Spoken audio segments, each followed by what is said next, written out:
Hello guys, and welcome back to the channel. Welcome to another episode of History with Candi. In tonight's topic we will be talking about Hadleigh Castle. So let's delve into the histories of Hadleigh. Hadleigh Castle is a ruined fortification in the English county of Essex, overlooking the Thames estuary from the south of the town Hadleigh.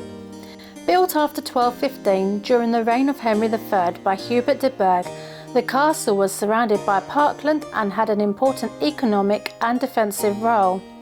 The castle was significantly expanded and remodelled by Edward III, who turned it into a grander property designed to defend against a potential French attack, as well as to provide the king with convenient private residence close to London. Built on a soft hill of London clay, the castle has often been subject to subsidence. This, combined with the sale of its stonework in the 16th century, has led to it now being ruined. Hadleigh Castle was first built by Hubert de Burgh, the first Earl of Kent, who was a key supporter of King John. De Burgh was given the honour of Rayleigh by John in 1215 as a reward for his services, but chose not to develop the existing caput of Hadleigh Castle, instead building a new fortification south of the town Hadleigh. The exact date of construction is uncertain, but it is now believed the work was conducted early in de Burgh's tenure of the site, permission being retrospectively officially confirmed through a licence to crenellate in 1230 under Henry III. Bloody hell, there's some big words in there. I'm surprised I could even get them out myself. The site was chosen on top of the South Essex South Ridge, overlooking the Thames estuary, formed from generally soft deposits of London clay.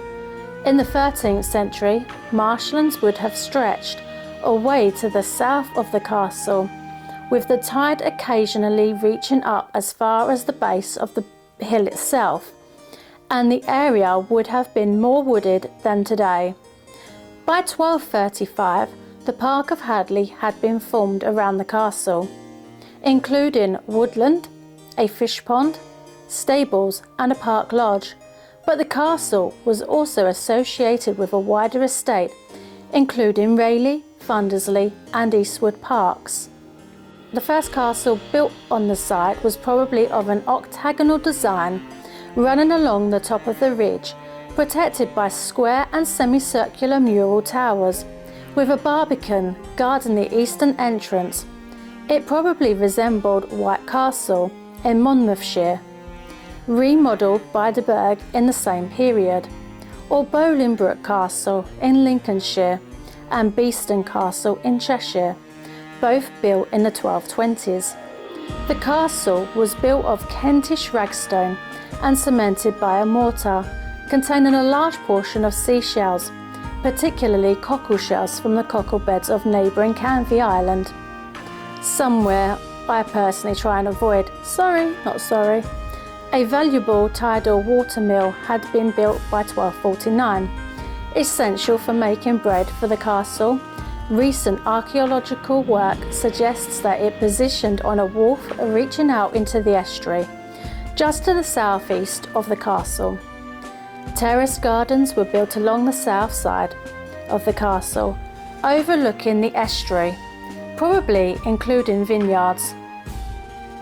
De Burgh finally fell out of favour with Henry III. He was imprisoned and then finally stripped of Hadleigh Castle in 1239.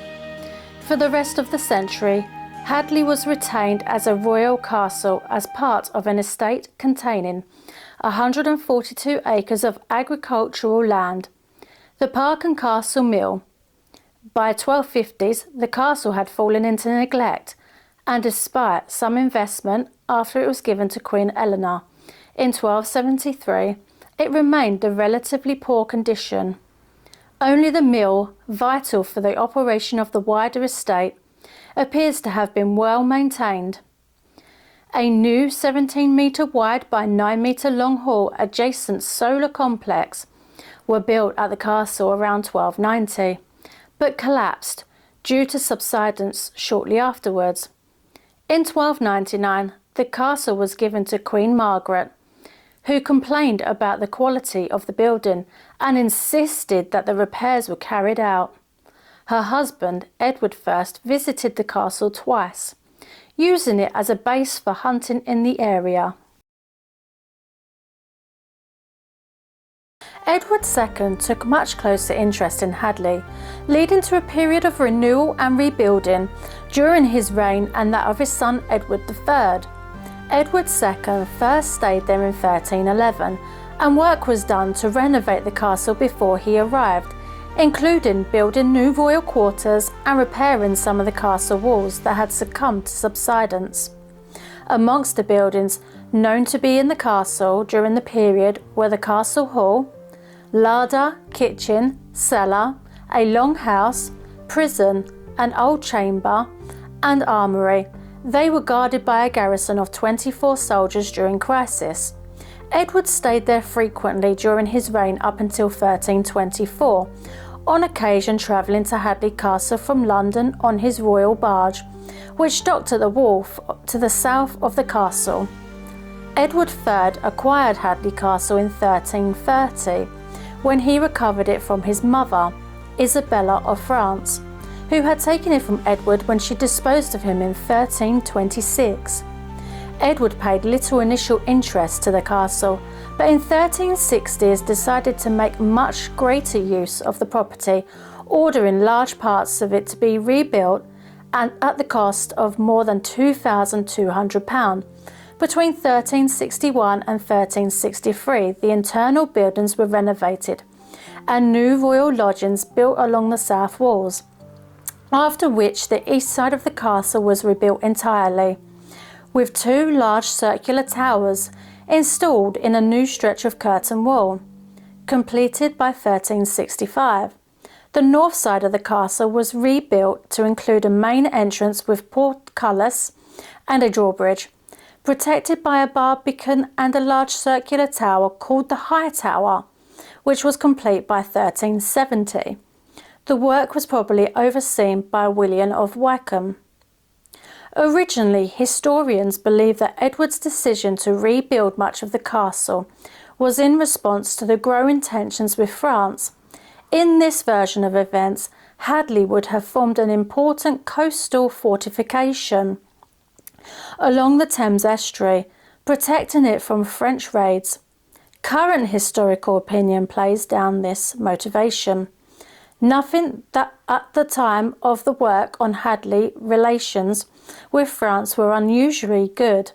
Instead, it is suspected that the increasing elderly Edward intended Hadleigh more as a personal retreat close to London, where he could stay in privacy and considerable comfort, whilst the entrance on the inland side remained relatively basic.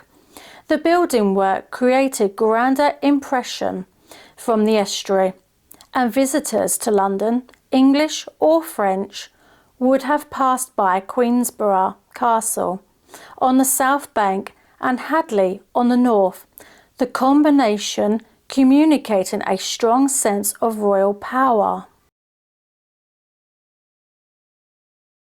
Edward III's grandson, Richard II, made little use of Hadleigh, and the use of the castle was granted to Aubrey de Vere until his death in 1400. The castle was passed amongst a number of high-status owners during the 15th century, but saw little use by the Crown. Edmund of Langley and his son Edward of Norwich, the Dukes of York, used the castle in the early years, before passing it on to Humphrey of Lancaster, the Duke of Gloucester. Richard, Duke of York, used the castle next, before it passed to Edmund Tudor in the middle of the century. The tradition of the castle forming part of the Queen's property was then reinstated, and it was granted to Elizabeth Woodville, the wife of Edward IV.